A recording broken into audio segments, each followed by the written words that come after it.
Echoes under the ice. The drill shrieked, its piercing whine a counterpoint to the steel floor of the research tent. Sergeant Major Mac McCready, more at ease with the roar of machinery than delicate instruments, winced, adjusting his heavy gloves. Dr. Chen, her breath a fleeting cloud in the icy air, fixated on the depth gauge. Almost. Almost there, she breathed, barely audible above the racket. Just a meter, half. Then, the screech ceased abruptly. The drill bucked once, then stilled. A hush fell over the tent. Not ice. A silent understanding passed between McCready and Chen. Ice cores were routine, a banal necessity of their isolated existence at Cerberus Outpost. Anomalies, however, were not. "What have we got, Doctor?"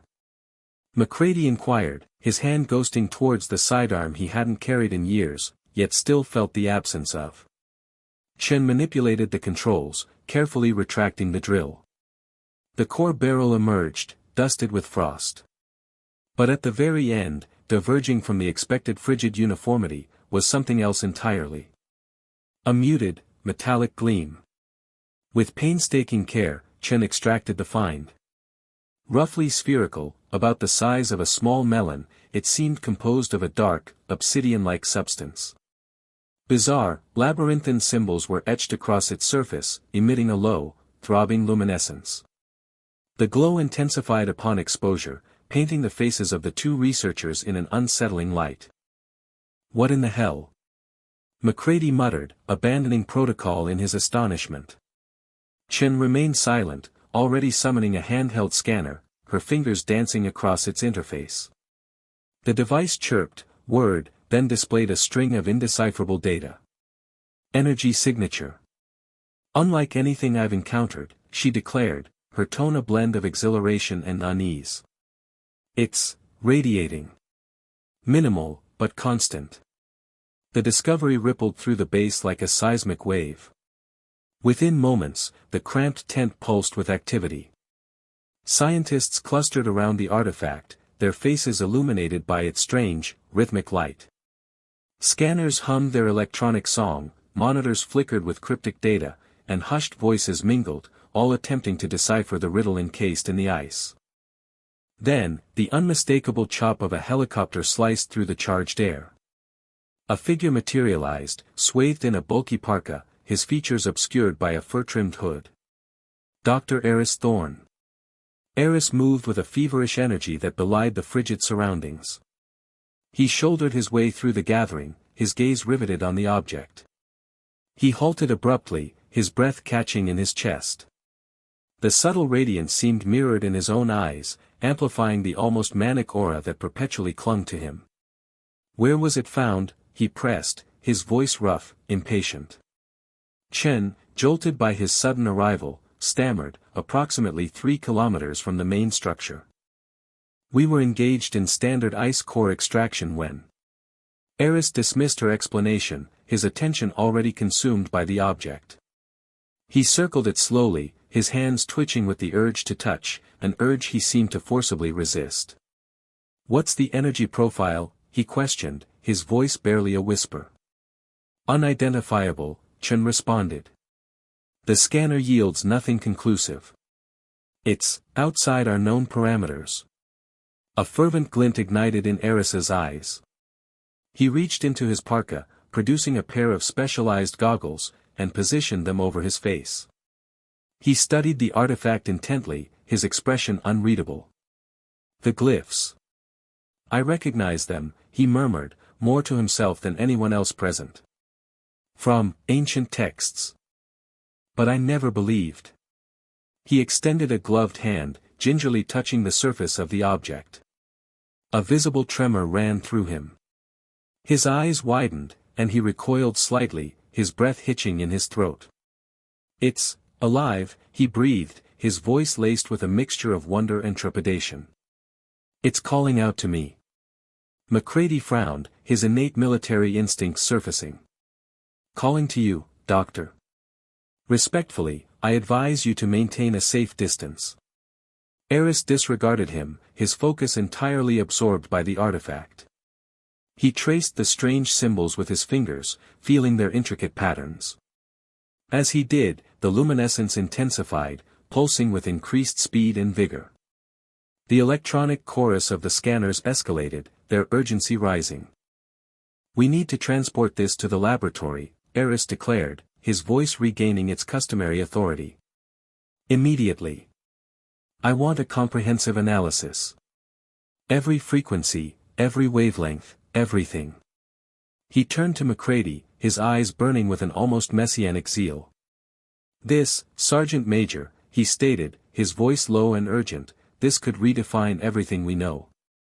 Later that night, alone in his improvised lab, Eris stared at the artifact. The symbols throbbed rhythmically, casting a macabre dance of shadows across the walls.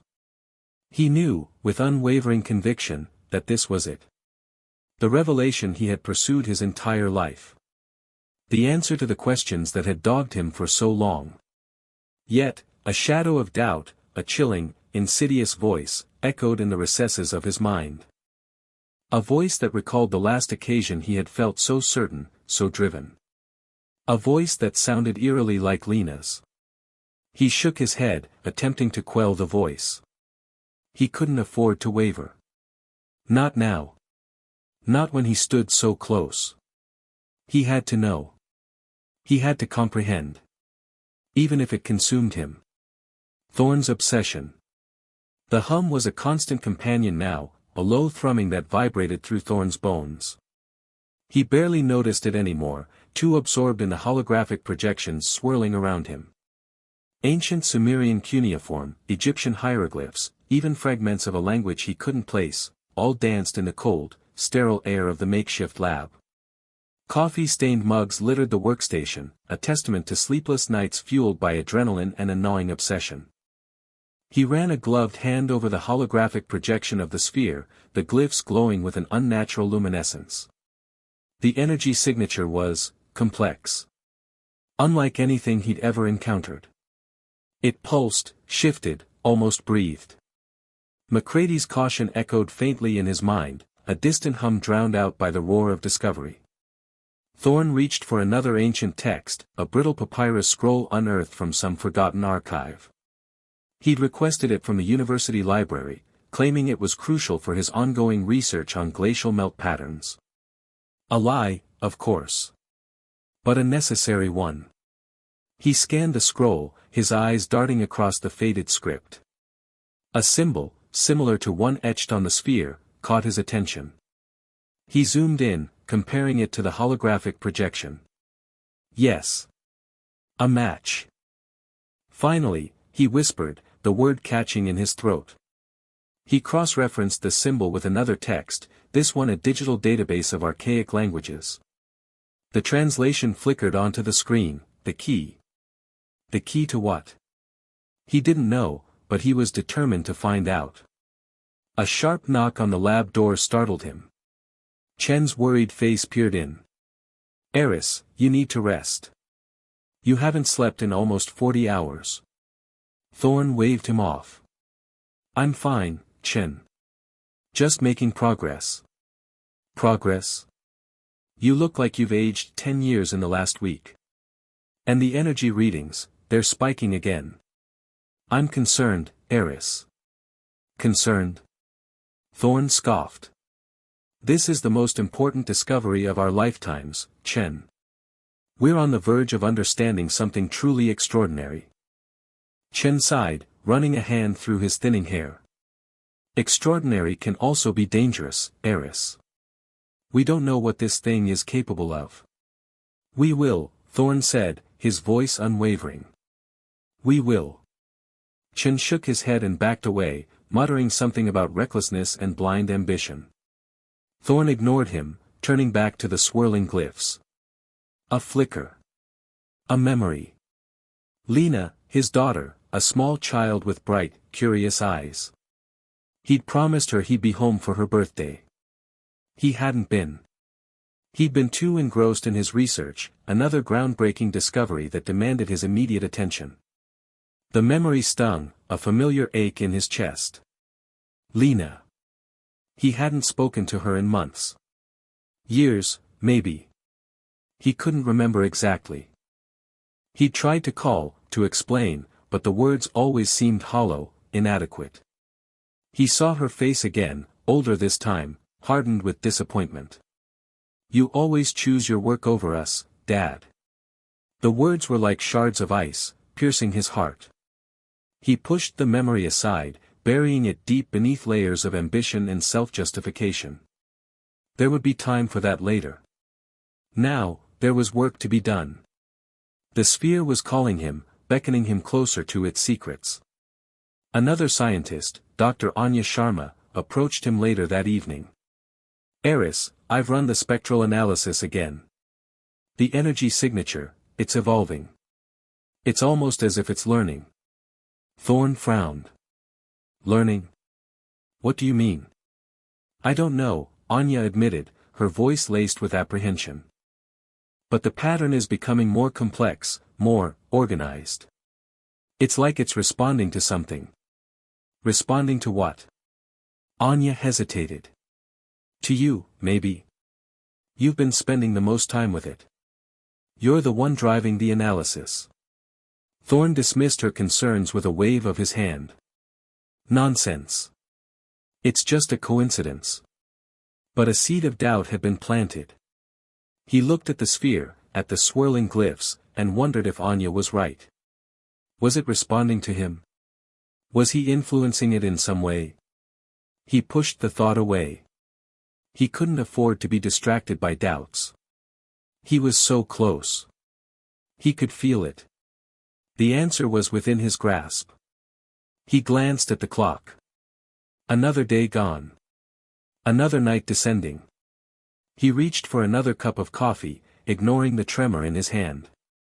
Lena's face flashed in his mind again, a ghost of a memory. He squeezed his eyes shut, trying to banish the image. He couldn't afford to think about her now. He had a key to unlock. A secret to uncover. And he wouldn't let anything, not even the memory of his daughter, stand in his way. The hum grew louder, a siren song drawing him further into the depths of his obsession. The pulse. The air in the lab was thick enough to taste, a metallic tang mingling with the scent of ozone, a palpable tension mirroring the tremors that racked Thorn's hands. He was running on fumes, fueled by stale coffee and the raw, seductive aura of the sphere. Davies and Chen's cautions, once sharp pronouncements, now echoed as mere wisps against the deafening roar of his obsession. He was so close he could taste it. Orbiting the sphere, its obsidian depths churned with lambent light, the key symbol throbbing with a captivating pulse. The instruments screamed anomalies, the energy signature had morphed, solidifying into a resonant frequency that vibrated within him. Almost, he croaked, his voice a dry rasp. His fingers, trembling, traced the sphere's flawless surface, seeking the hidden mechanism. There, a subtle discord in the geometric harmony, an almost imperceptible depression. Smaller than a grain of sand, it felt cool to the touch. His heart hammered a frantic rhythm. This was the crux. A fleeting shadow of doubt flickered across his resolve, swiftly consumed by the white-hot furnace of his curiosity. He pressed. A click, so muted he nearly missed it, reverberated through the chamber. Instantly, the sphere responded. The internal luminescence surged, coalescing into a searing, incandescent core. Thorn threw up an arm, a strangled cry ripped from his throat. The air snapped with electrical discharge. The light escalated. Then, it detonated. A tsunami of pure energy erupted, engulfing Thorn, hurling him against the back wall with bone-jarring force. He gasped, vision fracturing, every nerve screaming in revolt. Lab equipment sputtered, monitors blanking, the mechanical hum replaced by a suffocating hush. He pushed himself upright, body protesting, head swimming in a sea of disorientation. The sphere now radiated a gentle, ethereal glow, the key seared onto his vision. He had done it. He had breached some unseen barrier. But to what? Outside, the city surrendered to chaos. Traffic signals died, choking the streets into impassable arteries. Cell phones went mute, screens dark and lifeless. The steady thrum of the city's digital pulse faltered, then ceased. Hospitals flickered, emergency generators failing in a chain reaction of systemic collapse. Life support systems flatlined, shrouding wards in darkness and dread. Airliners, suspended mid-flight, suffered catastrophic navigational failures. Instruments went haywire, pilots battling to regain control as their digital co-pilots vanished. Across the globe, the same calamity unfolded. From thriving megacities to isolated hamlets, technology sputtered and died. The digital tapestry, the intricate network binding modern civilization, frayed and disintegrated. The pulse originated in the lab, a silent, invisible shockwave spreading across the planet, leaving a wasteland of technological ruin. Satellites winked out, disappearing against the infinite canvas of space. Thorne, blind to the global maelstrom he had unleashed, remained transfixed by the sphere, his face a study in awe and horror. He had sought knowledge, perhaps even transcendence. Instead, he had sprung a trap. The sphere pulsed again, a soft, insistent rhythm. He reached out, drawn like iron to a magnet. The key seemed to summon him, whispering promises, alluding to powers beyond mortal comprehension. He touched it. A surge of energy coursed through him, no longer painful, but intoxicating. Images flooded his awareness, disjointed, incomprehensible, yet undeniably authentic. Glimpses of vast, unearthly landscapes, of colossal structures forged from unknown materials, of entities composed of pure light. Then, just as abruptly, it ceased. Thorne reeled backward, gasping, his mind reeling. He understood now. He knew what he had awakened. It wasn't just a lock. It was an invitation. A beacon fired into the void. A summons to something ancient and immense, something dormant for eons, awaiting the correct moment, the correct sign. And he, Eris Thorne, had provided it. Blackout. New York City choked on sudden dark. Lights winked out, the vibrant urban tapestry unraveling in a heartbeat. A stunned hush fell over Times Square, the blare of taxis replaced by a chorus of gasps. The towering digital displays, once beacons of the city's energy, now loomed as obsidian slabs. 40 stories above, in a midtown office, Amelia cursed as her trading platform sputtered and died. Emergency lights flickered on, bathing the room in a jaundiced glow. Her phone offered only the stark message, no signal. Anxiety coiled in her gut. Below, the city seized up. Automobiles, robbed of power, became immobile shells. The initial symphony of horns dissolved into an unnerving quiet as batteries failed and tempers frayed. People spilled onto the asphalt, joining a swelling river of bewildered pedestrians. Distant sirens pierced the silence, their cries growing closer, more insistent. Fire engines and ambulances, their own circuitry haywire, fought their way through the clogged streets. At a nearby hospital, backup generators roared, but the struggle was palpable. Doctors and nurses, wielding flashlights, battled to sustain life as vital machinery faltered. Across the ocean, London mirrored the chaos. Crimson phone booths stood as obsolete relics. The London Eye, a testament to modern innovation, remained a motionless wheel against the somber sky. Police Constable Davies stared, dumbfounded, as his radio went silent. Control, respond. Control. Only static crackled back. Around Trafalgar Square, he watched panic bloom. Voices rose in a crescendo of fear, people shoved, their faces masks of terror. His attempts to maintain order vanished in the escalating pandemonium.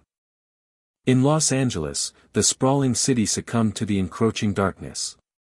The Hollywood sign, an emblem of aspiration, disappeared into the night. The 405 became a continuous chain of stalled vehicles, stretching into the horizon. Maria, trapped in the gridlock with her daughter, Sophia, in the back seat, felt a cold wash of dread. Her phone was useless, the car dead, the radio silent. "It's all right, sweetie," she murmured, trying to soothe Sophia's rising fear. "We'll be fine." But inside, she wrestled with her own terror. As twilight spread globally, isolated glimmers faded. Ham radio operators, relying on outdated technology, became the only source of information, their transmissions a tenuous thread in a disconnected world. They reported widespread blackouts, communication breakdowns, and escalating turmoil. The world had fractured, irrevocably altered in an instant. The digital scaffolding of modern life had collapsed, leaving humankind adrift in a sea of uncertainty. The era of hyperconnectivity had ended. An age of obscurity had begun. Thorne, sequestered in his remote lab, monitored the incoming reports on his generator-powered computer. Each fragmented news update, each desperate plea, confirmed his deepest dread. He had unleashed a cataclysm, a force beyond his comprehension. The visions that had haunted him were now materializing into a horrifying reality. The ancient power he had awakened was stirring, and the world was reaping the consequences. His hubris had spawned a nightmare. Daughter's discovery. The aurora borealis, usually a shimmering curtain of green and purple, bled across the Alaskan sky in hues Lena Thorne had never witnessed. Crimson pulsed like a frantic heartbeat, interwoven with sickly yellows and a bruised indigo that seemed to claw at the stars.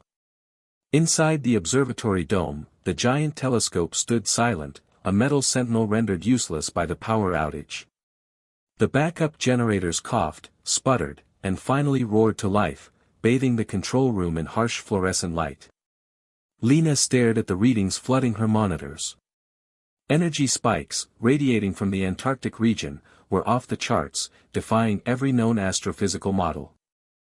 It was as if something vast, something ancient, had woken up down there and was screaming into the cosmos. "Damn it," she muttered, pushing a stray strand of dark hair behind her ear. 3 years at this isolated outpost, far from the academic politics of Boston, had honed her instincts. This wasn't a solar flare, or any other natural phenomenon she could readily explain. This felt deliberate. She tapped a series of commands, overriding the telescope's default settings and recalibrating it to focus on the energy source. The image on the main screen sharpened, resolving into a complex pattern of light and shadow swirling above the Antarctic ice sheet. It looked almost geometric. A colossal, impossible circuit board etched onto the sky. A chill snaked down her spine. This wasn't her field. Lena was an astrophysicist, not an archaeologist. But the anomaly's location, coupled with the global blackout, screamed for answers. Answers she suspected lay buried in her own family history. She pulled up a secure connection to the observatory's archive, bypassing the crippled internet. Years ago, before she'd severed contact, her father, Dr. Eris Thorne, had mailed her a heavily encrypted file detailing his research. She dismissed it then as more of his crackpot theories. Now, staring at the impossible display on her screen, she felt a sickening dread that he might have been right. The file decrypted slowly, line by agonizing line. Schematics of a sphere, composed of an unknown alloy. Ancient symbols, predating any known civilization. And, interspersed throughout the scientific jargon, her father's increasingly manic notes, chronicling his obsession. Antarctica. The Vostok ice core sample. The suppressed rumors of a discovery that had been hushed up by the scientific community decades ago. Lena scrolled through the documentation, her stomach churning. Her father had always been a driven man, consumed by his work. She remembered countless nights spent alone, dinners eaten in silence while he pored over dusty tomes and obscure maps. His ambition had devoured everything, including their relationship.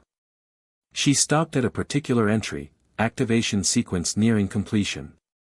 The sphere resonates with a frequency I cannot comprehend. The power, it's beyond anything I ever imagined. The date was precisely 1 week prior to the blackout. Swallowing hard, Lena initiated another secure channel, this time to a list of contacts she had painstakingly compiled over the years, former colleagues of her father, scientists who had worked alongside him on the initial Antarctic expedition before being mysteriously reassigned or outright dismissed. The first connection went unanswered. The second crackled with static before dying completely.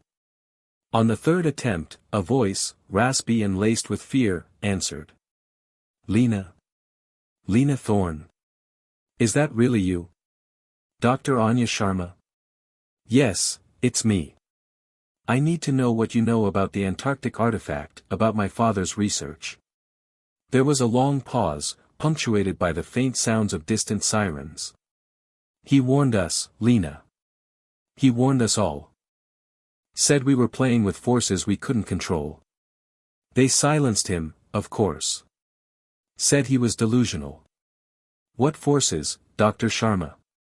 What did he unleash? Lena pressed, her voice tight with urgency. The sphere, it's not just an artifact, Lena. It's a key. A key to something, vast. Something beyond human comprehension. Your father, he found a way to activate it, didn't he? I think so, Lena admitted, her gaze fixed on the swirling energy patterns above Antarctica. The energy readings, they're off the scale. What does it mean? What's going to happen? Anya Sharma's voice trembled. I don't know for sure. But I remember one thing Eris said, something he muttered in his sleep after a particularly grueling day in the lab. He said, humanity activated the weapon no one was meant to touch. The line went dead. The ancient texts. The drone of the server farm provided a strangely grounding rhythm against the rising panic inside the makeshift decryption lab. Sleep had become a forgotten luxury for Lena, her vision swam, fueled by acrid coffee and a nauseating blend of dread and morbid curiosity. 3 colleagues huddled with her, bathed in the eerie glow of the alien glyphs flickering across their monitors. Anything concrete, Maya? Lena rasped. Maya, the linguist, a specialist in languages lost to time, raked a hand through her tangled braid. Scraps, Lena, mere fragments. The construction, it defies categorization. Echoes of Proto-Sumerian, whispers of something akin to Atlantean lore, yet warped, almost, deliberately veiled. Across the cramped space, Ben, the structural engineer plucked from an oil rig for his mastery of 3D modeling, cursed under his breath. The Antarctic scans are sharpening. The object. It's not simply resting there. It's intergrown with the bedrock, leaching geothermal energy. A sudden coldness prickled Lena's skin despite the stuffy heat. What about the geometric distortion? Still accelerating, replied Sarah, the mathematician seemingly melded to her workstation. The expansion is exponential. At this rate, it'll engulf the globe within weeks. Weeks. The word echoed with grim finality. Weeks to decipher, weeks to respond, weeks to either save everything or lose it all. A sharp intake of breath cut through the tension as Maya's fingers froze above her keyboard. I think I may have a break. A recurring motif. The weaver's loom. Lena edged closer, her pulse drumming in her ears. Maya highlighted a string of symbols. The weaver's loom unravels, and weaves anew. The sequence repeats. Unravels. Ben grumbled. Implies destruction, doesn't it?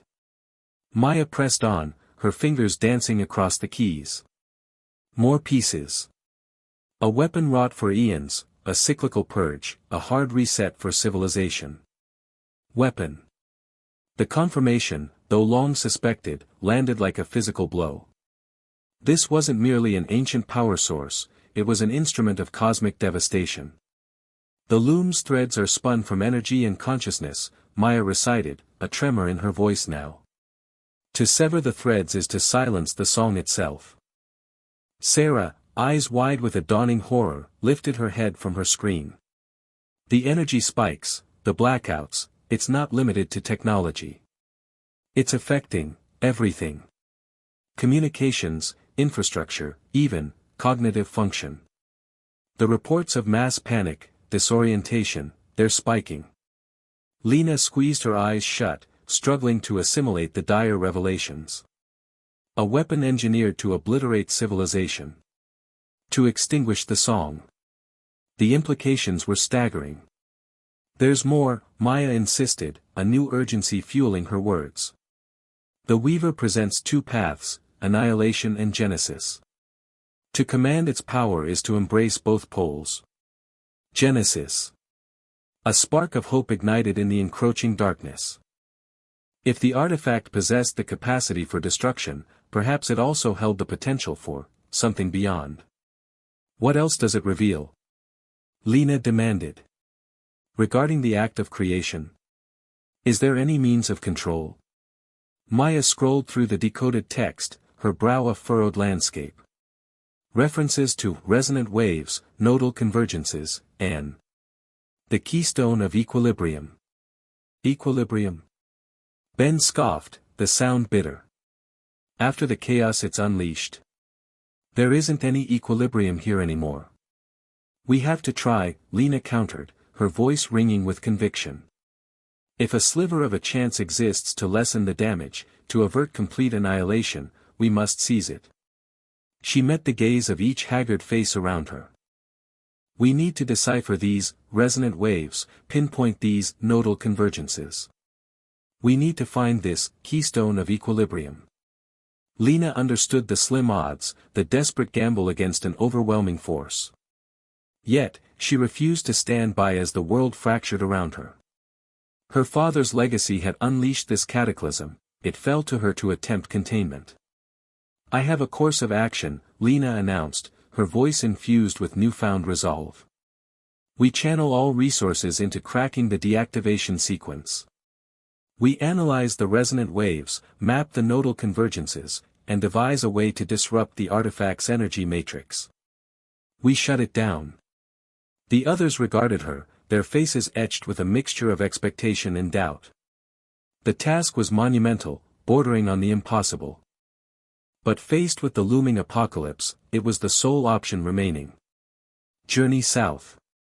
The Antarctic wind, a frigid hand, slapped against their exposed skin as they secured the final pieces of cold weather gear in the reinforced ATV. Lena confirmed the oxygen levels, her exhalation clouding the frigid air. Everyone ready? Comms online. There's no turning back after this point. Anya, the team's geologist, cinched her pack tighter. Radio check. Just hoping that, no turning back, doesn't involve a one-way trip to the Earth's core via crevasse. She managed a smile, though apprehension clouded her gaze. Ben, the engineer, adjusted his protective eyewear. Navigation's locked. I've inputted alternate routes anticipating ice sheet fluctuations. Though, predicting this terrain is like herding cats. He gestured to the constantly shifting data on his tablet. Lena nodded, a cold dread settling in her gut. Her father's legacy weighed heavily, amplified by the very real danger ahead, the Weaver's loom. A weapon, a beginning, a roll of fate that threatened annihilation. Let's go, she stated, her voice steady despite the tremor in her fingers. The trek southward began deceptively. A wan sun painted the stark white canvas with elongated shadows. The ATV's engine thrummed steadily, its tires finding purchase in the compacted snow. The tranquility, however, proved fragile. The weather soon escalated into a ferocious assault. A whiteout slammed into them, reducing visibility to mere feet. The wind screamed like a tormented spirit, battering the vehicle with icy projectiles. Ben fought the wheel, his grip tight. Visuals are gone, he shouted through the comms. The navigation system's haywire. Lena grasped the dashboard, eyes fixed on the swirling maelstrom outside. Trust your instincts, Ben. Use the compass. Maintain course south. Hours dissolved into a monotonous blur of white and biting cold. The ATV lurched and swayed, narrowly avoiding concealed ice formations and treacherous snowdrifts. Anya, peering through the side window, reported increasingly bizarre geological anomalies. The ice is contorting, she observed, her voice hushed with disbelief. I've never witnessed anything like it. It's as if the land is living. As the blizzard finally relented, a panorama of unsettling beauty and stark devastation unfolded. The landscape had been irrevocably transformed. Jagged ice pinnacles, sculpted into grotesque, unnatural forms, clawed at the sky. The snow gleamed with an opalescent sheen, casting an unearthly glow. They passed a fissure radiating a strange, throbbing light, the air above shimmering with heat waves. The sharp scent of ozone stung their nostrils. Lena's throat constricted, the full impact of the weaver's loom crashing down on her. This was more than a mere weapon, it was a primal force, reshaping reality according to an unfathomable cosmic blueprint. Anya pointed towards a cluster of formations in the distance. "Those aren't just rocks," she breathed, her voice barely audible. "They're crystals. Immense crystals, unlike anything documented." Lena raised her binoculars, focusing on the luminous structures. An inner light pulsed within them, their surfaces etched with intricate, geometric designs. The air around them crackled with palpable energy. "We're close," she whispered, her voice tight. The keystone of equilibrium was their only hope. But gazing at the altered world, Lena couldn't help but question if balance was even achievable anymore. The world was changing, and time was running out. Ambush. The crystals pulsed, casting an eerie, rhythmic glow across the desolate landscape. Lena, her breath misting in the frigid air, felt a growing unease. The weaver's loom wasn't just a machine, it was something else. Before she could articulate the thought, a high-pitched whine cut through the air, followed by the unmistakable thud of approaching vehicles. "Contact!" Ben yelled, scrambling for his rifle. Anya was already scanning the horizon, her face grim. Emerging from behind a jagged ice ridge were three heavily modified snowmobiles, each equipped with menacing-looking weaponry.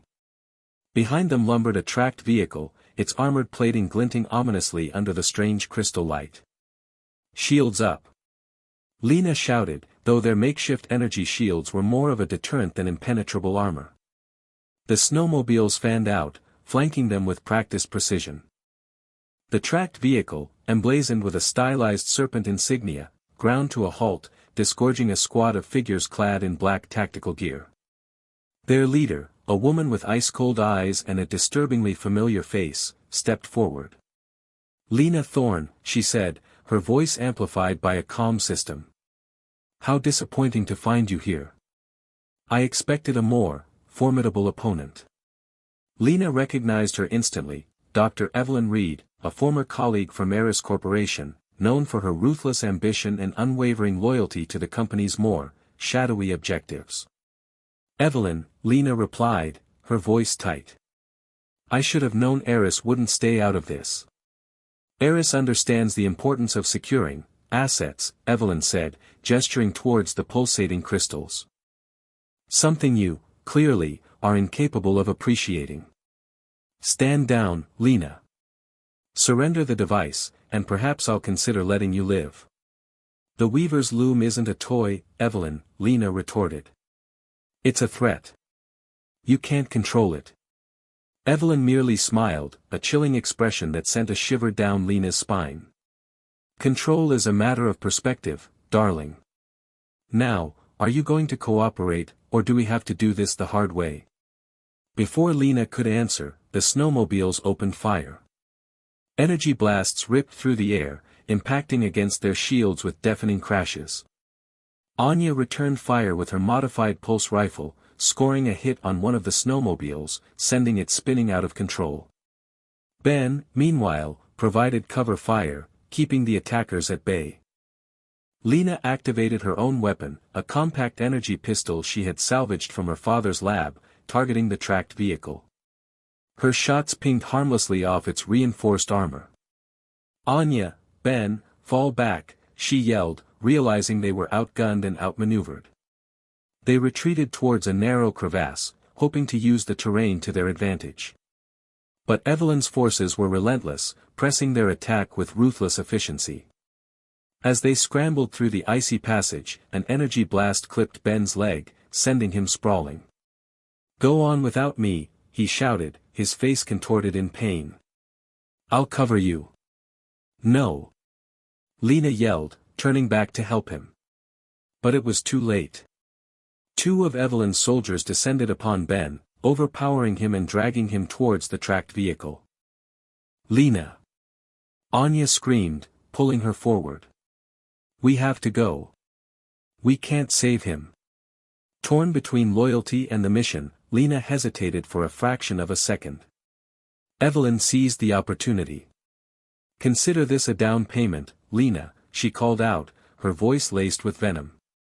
The loom, or your friend. With a final, agonizing look at Ben, who was being forced into the back of the armored vehicle, Lena allowed Anya to pull her deeper into the crevasse. The tracked vehicle roared to life, its serpent insignia disappearing into the swirling snow. They were alone, wounded, and one of their own was in enemy hands. The loom pulsed, its light mocking their defeat. Lena knew, with chilling certainty, that this was just the beginning. Evelyn Reed wouldn't hesitate to exploit Ben, to use him as leverage, to break them. And Lena had no idea how to stop her. Father and daughter. The whine of the sandcrawler's engine was a mechanical counterpoint to the storm raging inside Lena. Ben, captured. The loom, still vulnerable. And now, a figure was emerging from the swirling dust devils ahead, waving frantically. Hold up, Lena barked, gripping the comm, someone's on foot. Looks familiar. Anya squinted through the reinforced windshield. Damn. It's your father. Lena swore under her breath. Eris, a whirlwind of frayed nerves and manic energy, reached the crawler, pounding on the armored door. Lena. Thank God. He was breathless, his face streaked with grime. I saw them. Reed's people. They took Ben to the old refinery, west of here. I can help you get him back. Help? Lena's voice dripped with skepticism as she lowered the ramp. You're the reason we're in this mess, Eris. He winced, but pushed past her into the crawler's cramped interior. I know. I messed up. Terribly. But I can fix this. I know their security protocols, their weaknesses. His eyes gleamed with a desperate intensity that unsettled Lena. Anya eyed him warily. We don't need your insights. We have a plan. Eris ignored Anya, focusing on Lena. The loom. Reed won't understand it. She'll try to weaponize it, like she did with everything else at Eris Corporation. He shuddered. You have to stop her, Lena. And I can help. Lena hesitated. Could she trust him? He looked genuinely remorseful, but his track record spoke volumes. All right, she said, making a decision. But you do exactly as I say. No heroics. No improvising. Agreed. Agreed, Eris said, too quickly. Now, about that refinery. He launched into a rapid-fire explanation of the refinery's layout, rattling off security codes and guard patrol patterns he'd supposedly memorized from his time at Eris. Lena listened, trying to filter the useful information from the manic ramblings. As they approached the refinery, a colossal structure of rusted metal and decaying concrete clawing at the skyline, Eris grew increasingly agitated. There. The service entrance. It's usually unguarded during shift changes.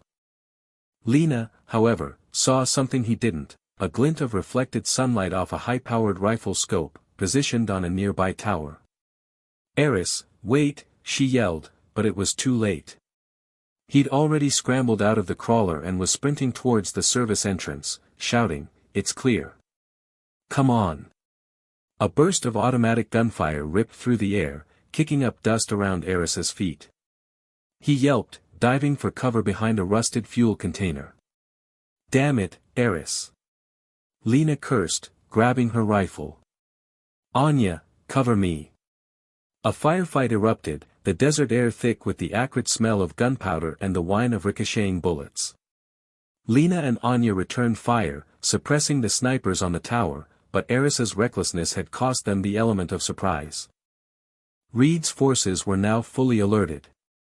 After securing their position, Lena dragged Eris back into the crawler.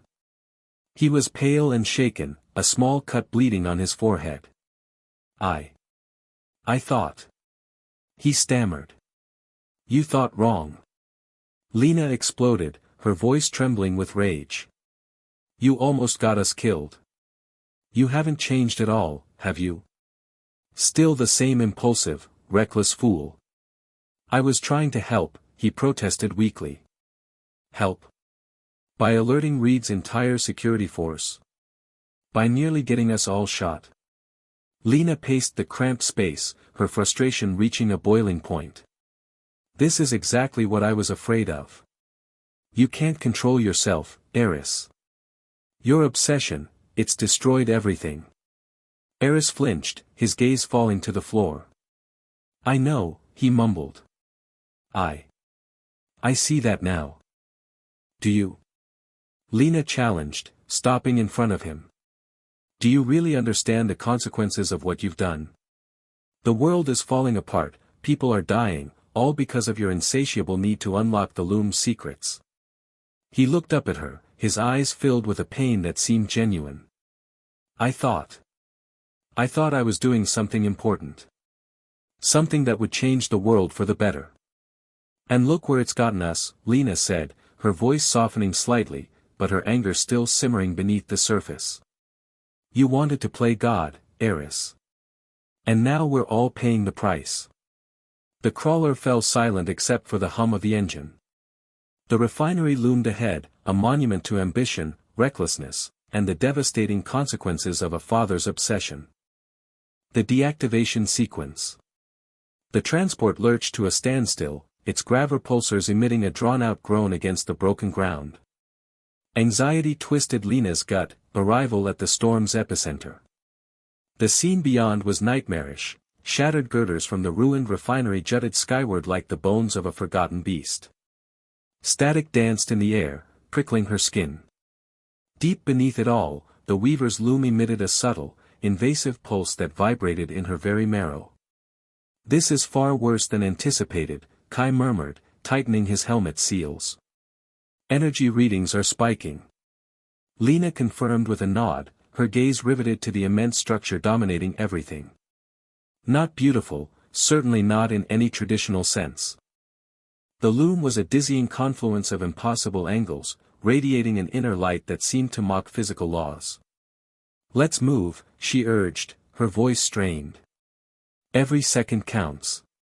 Eris spearheaded the advance, his earlier brashness replaced with a sharp focus, his eyes burning with an almost feverish zeal. He seemed, integrated, harmonizing with the loom's chaotic song, a state Lena found deeply disturbing. Reaching the base, they discovered a sunken access panel, etched with glowing glyphs. Eris stepped up, fingers dancing over the alien symbols. Here it is, he breathed, reverent. The primary interface. From his pocket, he produced a compact, encrypted data drive, the key to deactivation, he'd claimed. Distrust coiled within Lena as she watched him. Could she place her faith in him now? Had obsession completely consumed him? Eris slotted the drive into the panel. The glyphs blazed, then faded, replaced by symbols Lena recognized from her father's archives. The deactivation sequence was initiated. It's working, Eris exclaimed, a triumphant light in his eyes. It's actually working. The ground bucked beneath their feet without warning. A deep, animalistic growl reverberated through the desolate landscape.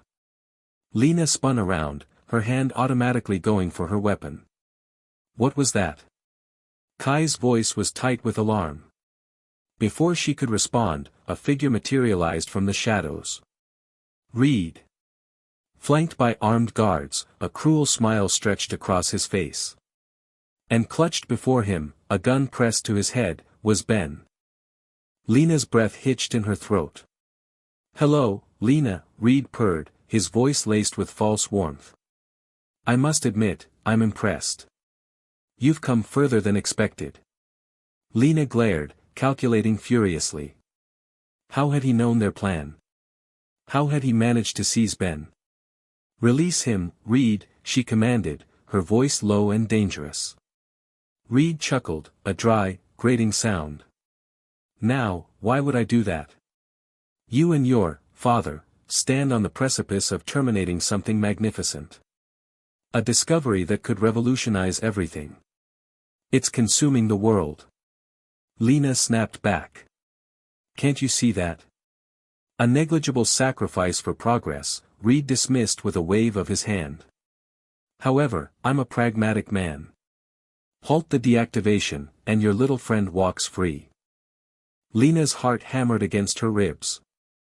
She risked a glance at Eris, who was staring at Reed, his face a mask of fury and desperation. "Don't do it, Lena," Eris hissed. "Don't let him prevail." "He'll kill him, Eris." Lena retorted, her voice sharp. "He's posturing," Eris insisted. "He needs us to shut it down. He won't gamble with his life." Lena didn't buy it. She looked at Ben, his eyes wide with raw fear, silently pleading. The choice was agonizing, a razor's edge. Save Ben, and doom the world to a creeping annihilation. Or carry on, risking his very existence. Reed adjusted his weapon slightly, the barrel digging harder against Ben's skull. Ben flinched, a stifled whimper escaping his lips. "Time is of the essence, Lena," Reed's voice was cold, implacable. "What is your choice?" Lena's gaze darted to the loom, its pulsating energy throbbing within her. She envisioned the countless lives already extinguished, the widespread desolation it had spawned. She recalled her mother, whose research had foreshadowed this very cataclysm. Then her eyes locked on Ben, his life hanging precariously. The loom thrummed, as if anticipating her verdict. The fate of the world, and the destiny of her friend, rested on the precipice of her decision. A difficult choice. Lena's mind raced, the loom's pulsating energy a constant, throbbing pressure. Reed, a smug mask plastered on his face, tightened his grip on Ben's arm, the archaic energy weapon digging into his flesh. "A choice, Lena. A simple one, really. Your friend's life, or the end of everything." "I think we both know what your father would have chosen." Eris, eyes glazed over, murmured, "The loom. It sings to me." He reached a trembling hand towards the artifact, his movements jerky and unnatural. Lena ignored him, her gaze fixed on Reed. "You think you know my father," she said, her voice deceptively calm. "You only saw the monster he became. He was more than his ambition." She took a step forward, drawing Reed's attention. "I'm not him. I won't sacrifice anyone." Brave words, Reed sneered, but ultimately meaningless. "Drop the deactivation sequence, Lena, or watch your friend die." "I have a better idea," Lena said, her eyes darting to Kai, who was positioned near the entrance. A silent signal passed between them. This had to work. "Kai, now!" Lena shouted. Kai, without hesitation, triggered a flash grenade he had prepped and the room erupted in blinding light and deafening sound. Reed, caught off guard, flinched, his grip loosening on Ben. It was the opening Lena needed. "Eris! The fail-safe!" Lena yelled, knowing it was a long shot. She prayed some part of her brother was still in there. Eris, momentarily disoriented by the flash, hesitated. The loom's hum seemed to intensify, battling for control. He swayed, a conflict raging within him. Then, with a guttural cry, he slammed his hand onto the emergency override panel, a series of sparking wires erupting from the console. Lena lunged forward, tackling Reed. The two grappled, Reed's superior strength a distinct disadvantage. He swung the archaic weapon, the energy blade whistling past Lena's ear. She ducked, kicked out his legs, and sent him sprawling. Ben, freed from Reed's grasp, scrambled away, grabbing a discarded pulse rifle. He aimed shakily, his face pale, but his resolve firm. The room was chaos. Eris, still battling the loom's influence, clawed at his head. Kai, recovered from the flash, engaged the other members of Reed's team, pulse rifles spitting energy bolts. The air crackled with energy, the scent of ozone thick in the air. Reed, snarling, rose to his feet. He pulled out a disruptor pistol, aiming it at Lena. "You're a fool, Lena. You can't stop progress. This isn't progress, it's destruction." Lena countered, dodging a blast from the disruptor. She noticed the deactivation sequence was still running, albeit erratically, thanks to Eris's interference. Time was running out. She knew she couldn't defeat Reed in a straight fight. She needed to use the environment to her advantage. Spotting a damaged support beam, weakened by the loom's energy, she had an idea. "Eris," she screamed again, "the beam. Target the beam." Eris, his face contorted in pain, seemed to understand. He focused his energy, channeling the loom's chaotic power into a concentrated blast. The beam groaned, metal twisting and bending under the strain. Reed, realizing the danger, turned to fire at Eris, but Lena was faster. She threw herself at him, knocking the disruptor pistol from his hand. The weapon skittered across the floor. With a final, agonizing groan, the support beam collapsed. The ceiling above Reed caved in, burying him under tons of debris. The room fell silent, save for the crackling of energy and the labored breathing of the survivors. Dust swirled in the air, obscuring the scene. Lena pushed herself to her feet, coughing. She looked around, assessing the damage. Kai had subdued the remaining members of Reed's team, tying them up with energy restraints. Ben, still pale but resolute, stood guard. But it was Eris that drew her attention. He stood motionless before the loom, his eyes closed, a faint smile on his lips. The artifact's pulsating energy seemed to dim, its humming fading to a whisper. "Eris?" Lena approached cautiously. "Are you all right?" He opened his eyes, and for the first time in a long time, Lena saw a flicker of the brother she remembered. "Lena," he said, his voice weak but clear. I think I did it. I broke the connection."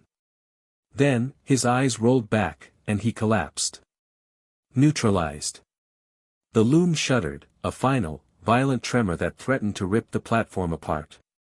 Alarms blared, their shrill cries almost swallowed by the grinding metal and sparking wires. Lena, ignoring the chaos around her, focused on the final sequence displayed on the holographic interface. Eris's failsafe had bought them precious seconds, but the loom was still dangerously active, its energy signature fluctuating wildly. "Almost there," she muttered, her fingers flying across the controls. The air crackled with static, raising the hairs on her arms. Each keystroke felt monumental, a gamble against oblivion. She could feel the weight of the world pressing down on her, the hopes of billions riding on her success. Below, in the collapsing chamber, Kai fought to maintain his footing, shielding the unconscious Eris from falling debris. The air was thick with dust and the acrid smell of ozone. Lena initiated the final command. A low hum resonated through the platform, building in intensity until it vibrated in her very bones. The complex network of glyphs etched into the loom's surface began to dim, the ethereal glow fading to a dull ember. A cascade of numbers scrolled across the interface, confirming the deactivation sequence was running. But the loom wasn't surrendering quietly. It pulsed with a final burst of energy, a desperate attempt to maintain its hold on the world. The platform lurched violently, throwing Lena against the console. She slammed her head, a sharp pain momentarily clouding her vision. She forced herself to refocus, her breath ragged. "Come on," she urged, her voice barely a whisper. "Just a little further." The glyphs flickered, then dimmed further. The humming subsided, replaced by an unsettling silence. The air no longer crackled. The platform stilled. The holographic interface flashed green. Deactivation complete. Lena slumped against the console, her body trembling with exhaustion and relief. She closed her eyes, savoring the moment of victory. It was over. Below, Kai felt the oppressive weight of the loom's energy lift. The violent tremor subsided, and the dust began to settle. He looked up at the platform, a silent question in his eyes. Lena raised a hand, giving him a weary thumbs up. The effect was immediate. Across the globe, dormant power grids flickered back to life. Streetlights blinked on, piercing the darkness. The hum of machinery filled the air. In cities that had been plunged into chaos, a tentative sense of order began to emerge. In the outpost, the emergency generators sputtered and died, replaced by the steady thrum of the restored power. Lights flooded the corridors, chasing away the shadows. The communication systems came online, crackling with static before resolving into clear signals. Voices erupted from the comms, a cacophony of relief and disbelief. Reports flooded in from across the globe, power restored, communications re-established, infrastructure slowly recovering. The world was waking up. Lena allowed herself a small smile. The journey was far from over, but they had taken the first crucial step. She made her way down to the collapsing chamber, her steps heavy with fatigue. Kai was tending to Eris, his face etched with concern. "How is he?" Lena asked, kneeling beside them. "Unconscious," Kai replied, his voice strained. "He pushed himself too hard." Lena reached out and gently touched Eris's forehead. He was pale and clammy, but his breathing was steady. She remembered the brief moment of clarity she had seen in his eyes, the sacrifice he had made to weaken the loom. The manic obsession had faded, replaced by something else. Something she hadn't seen in a long time. "He helped us," she said quietly. "He saved us." Kai nodded, his gaze fixed on Eris. "He did." A wave of exhaustion washed over Lena, heavier than before. The adrenaline that had fueled her for so long was finally wearing off. She leaned against the crumbling wall, her body aching. "We need to get him to medical," she said, her voice barely audible. Kai nodded. "I'll carry him." Together, they carefully lifted Eris and began the slow, arduous climb back to the surface. As they emerged from the depths of the chamber, Lena paused, taking in the sight of the restored outpost. Lights blazed from every window, a beacon of hope in the recovering world. The world was slowly healing. And so, perhaps, could they. Atonement.